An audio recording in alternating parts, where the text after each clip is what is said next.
नमस्कार दोस्तों, नीट शास्त्र में आपका स्वागत है। मैं शिवम आपके लिए लेके आया हूँ क्वेश्चन एंड इट्स कॉन्सेप्ट की सीरीज़ का एक और वीडियो, जिसमें आज हम लोग देखेंगे 6 से 7 क्वेश्चन जो बेस्ड होंगे 6 से 7 कॉन्सेप्ट्स पे, 6 से 7 टॉपिक्स पे।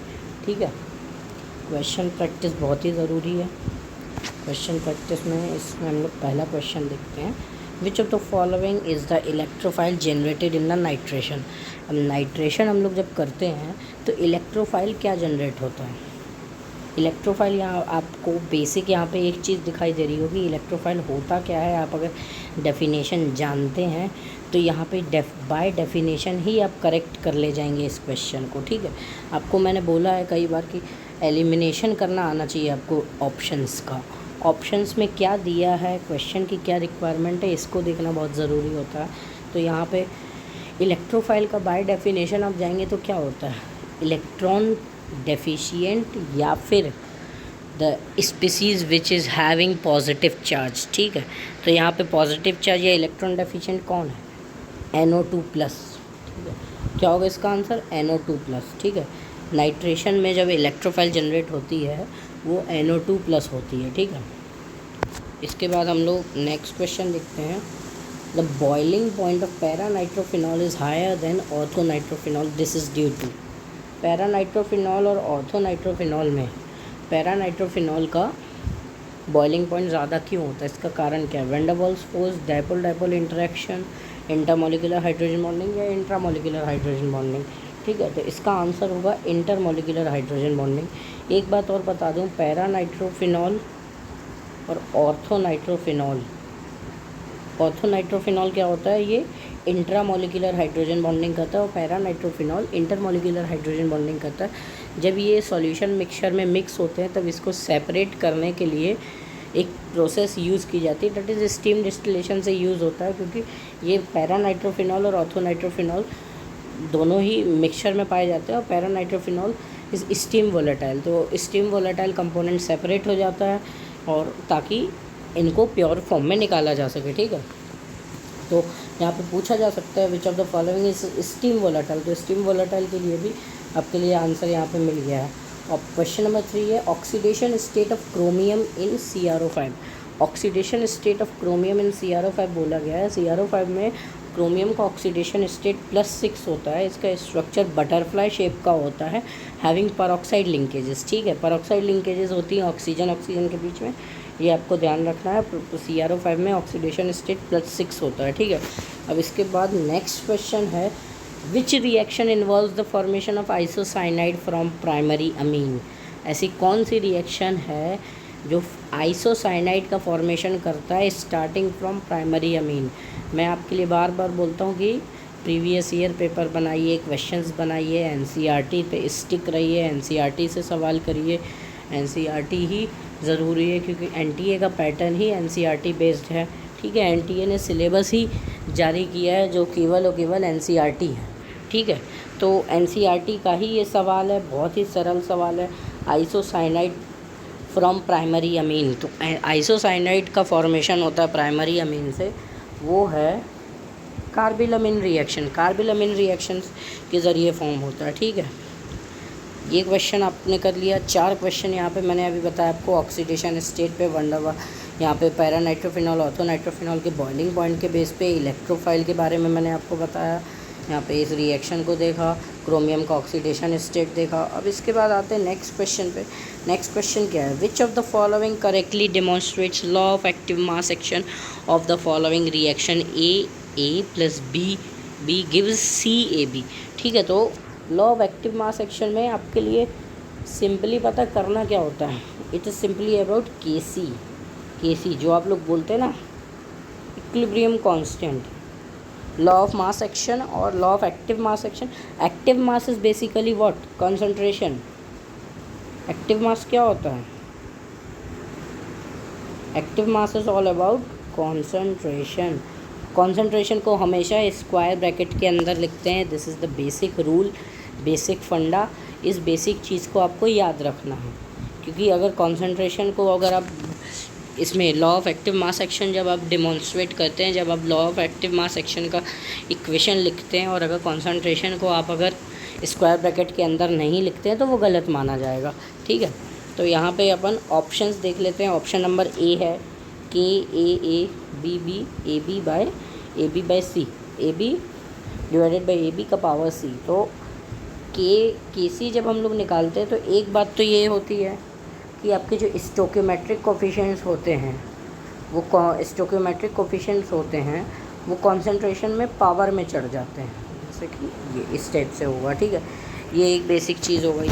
अब आपको देखना है कि के सी होता क्या, के सी में क्या होता है, प्रोडक्ट्स डिवाइडेड बाय रिएक्टेंट होता है। तो अब आपने ये 2-3 चीज़ें जान ली जिसके बेसिस पे आप के सी को डिफाइन कर पाएंगे, के सी का इक्वेशन क्रिएट कर पाएंगे। तो इक्वेशन क्या होनी चाहिए इसकी, इस रिएक्शन में इक्वेशन होनी चाहिए के इज़ इक्वल्स टू प्रोडक्ट का concentration to the power its stoichiometric coefficient divided by product के बाद रिएक्टेंट का concentration to the power its stoichiometric coefficient. तो यहाँ पे ऑप्शन नंबर सी मैच करता है इस चीज़ से, ठीक है। तो ऑप्शन नंबर सी मैच कर रहा है। ये law of active mass action कहलाता है, जिसमें हम लोग के सी निकालते हैं। Law of active mass action, active mass is almost it is equals to concentration, ठीक है। अब आता है क्वेश्चन नंबर 6। क्वेश्चन नंबर 6 क्या है, what is the magnetic moment of Mn2+। Mn2+ का मैग्नेटिक मोमेंट का बात किया गया है। यहाँ पे आपके लिए ऑप्शंस दिए हुए हैं 3.95 BM, 4.92, 5.92, 6.2, ठीक है। मैग्नेटिक मोमेंट्स की वैल्यू और नंबर ऑफ़ अनपेयर्ड इलेक्ट्रॉन्स को लेके मैं आपके लिए एक ट्रिक बताऊंगा नेक्स्ट वीडियो में।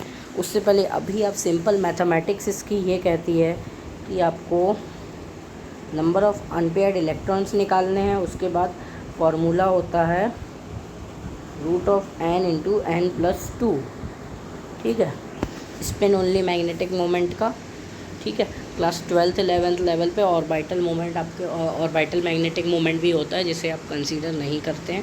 सिंपल बेसिक टर्म यूज़ होती है, mu is equals to √n × n+2 पे हम लोग काम करते हैं। तो यहाँ पे n क्या होता है, n is number of unpaired electrons. तो अनपेयर्ड इलेक्ट्रॉन्स यहाँ पे निकालेंगे। Mn2+ के लिए क्या होगा, Mn2+ अगर आपके लिए दिया हुआ है तो यहाँ पे आपके लिए क्या है, 4s2 3d5 होता है मैंगनीज़ का इलेक्ट्रॉनिक कॉन्फ़िगरेशन। और 2 अगर चार्ज है तो यहाँ पे s इलेक्ट्रॉन्स बाहर हो जाएंगे, तो यहाँ पे बचेगा 3d5। तो 5 अनपेयर्ड इलेक्ट्रॉन्स बचे अब आपके लिए। √5 × 5 + 2 दैट इज़ √35, 5.92 BM इसका आंसर होगा, ठीक है। मैंने आपको सॉल्व करके बता दिया है, 5.92 BM इसका आंसर होगा। अब which of the following are ambidentate ligands. Ambidentate ligands क्या होते हैं, एम्बीडेंटेड लिगेंड्स वो होते हैं जिसमें 2 डोनर साइट्स होती हैं। जैसे CN-, this is an एम्बीडेंटेड ligand. यहाँ पे नाइट्रोजन भी डोनर एटम हो सकता है, कार्बन भी डोनर एटम हो सकता है, ठीक है। क्योंकि यहाँ पे 2 कार्बन कार्बन भी डोनर एटम हो सकता है, नाइट्रोजन भी हो सकता है। और CN कर लीजिए चाहे NC कर लीजिए, डोनर एटम जो होगा उसके ऊपर डिपेंड करेगा किससे मेटल लिगेंड बॉन्डिंग कैसी होगी। कार्बन के साथ मेटल लिगेंड बॉन्ड बनेगा या फिर नाइट्रोजन के साथ मेटल लिगेंड बॉन्ड बनेगा। That is called as ambidentate ligands. तो यहाँ पे हमको देखना है एम्बीडेंटेड लिगेंड्स ऑप्शन में क्या क्या है। SCN-, NO2, EN, ethylene diamine and water, ये नहीं है। OH- and C2O4 2-, this is, ये भी नहीं है। नन तो कोई पॉसिबल ही नहीं है क्योंकि इनमें से कोई है। तो ऑप्शंस भी एलिमिनेट करने आना चाहिए, ये चीज़ मैंने आपको बताई थी। SCN- and NO2। SCN- में होगा क्या कि SCN- हो सकता है या NCS ऐसे हो सकता है, और NO2 हो सकता है, और ONO ऐसे भी बॉन्ड बन सकते हैं, ठीक है। तो यहाँ पे हम लोग ने क्वेश्चन नंबर 7 भी कंप्लीट किया, इसमें एम्बीडेंटेड लिगेंड्स के बारे में जाना, ठीक है। नेक्स्ट आता है विच of the following ion has the largest size. जब आयन्स की साइज़ और इसकी बात आती है तो फजान्स रूल आपको याद होगा, फजान्स रूल पे बेस्ड होता है बहुत सारी चीज़ें। आयंस की साइज़ का, और क्योंकि पोलराइजिंग पावर और इन सब पे डिपेंड करती हैं चीज़ें, पोलराइजेबिलिटी किस आयन की कितनी ज़्यादा है। यहाँ पे एक छोटी सी बेसिक चीज़ मैं आपको बता दूँ, पॉजिटिव चार्ज जितना बड़ा होगा उतना छोटा साइज़ होगा। More is the positive charge, lesser is the size, smaller is the size. Fajans rule का ही एक स्टेटमेंट है ये।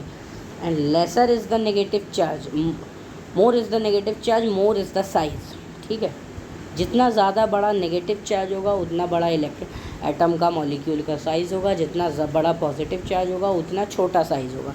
इस बात को आपको याद रखना। तो यहाँ पे आपका इसमें लार्जेस्ट साइज़ बोला गया है, तो इसका आंसर होगा फ्लोराइड आयन F-। और अगर आप इसको सीक्वेंस में भी अरेंज करेंगे तो F- होगा, फिर Na+ जाएगा, उसके बाद Mg2+ जाएगा, देन Al जाएगा। ठीक है, मैंने आपको यहाँ पे साइज़ का ऑर्डर भी बता दिया और यहाँ पे लार्जेस्ट साइज़ किसकी ये भी बता दिया। ठीक है, ये तीनों चीज़ें हमने डिस्कस कर ली, चारों चीज़ें, चारों के बारे में। फजान्स रूल हमने यहाँ पे देखा, एम्बीडेंटेड लिगेंड्स के बारे में देखा, magnetic moment, law of active mass action. ठीक है, इससे पहले हम लोग ने यहाँ पे देखा था इलेक्ट्रोफाइल के बारे में, वॉन डर वाल्स फोर्सेज और ये सब, इंटरमॉलिक्यूलर हाइड्रोजन बॉन्डिंग के बारे में बताया, ऑक्सीडेशन स्टेट ऑफ क्रोमी CrO5 एंड कार्बिलमिन रिएक्शन के बारे में बताया, इनिशियल एंड फाइनल प्रोडक्ट क्या फॉर्म होता है, कहाँ से स्टार्ट होता है, कहाँ पे कंप्लीट होता है प्रोडक्ट। ठीक है, ये चीज़ें हम लोग ने जानी। ठीक है, क्योंकि क्वेश्चंस ही बहुत इंपॉर्टेंट है इस ट्रांजिशन फेज़ में, एंड मोमेंट का टाइम है, ये बहुत ही कम समय बचा हुआ है। नीट के लिए 26 जुलाई को आपको एग्ज़ाम देना है, एडमिट कार्ड बहुत ही जल्दी आते रहेंगे, आने वाले होंगे। ठीक है, ऑल द बेस्ट, पढ़ते रहिए। नीट रिलेटेड सारी जानकारियों के लिए, शॉर्ट ट्रिक्स के लिए, क्वेश्चंस के लिए बने रहें नीट शास्त्र के साथ। कोई भी डाउट आता है कमेंट बॉक्स में कमेंट कीजिए, आपके लिए उस पर हम लोग जल्द से जल्द वीडियो बनाएंगे, आपका डाउट जल्द से जल्द हम लोग क्लियर करेंगे। ठीक है, all the best, thank you.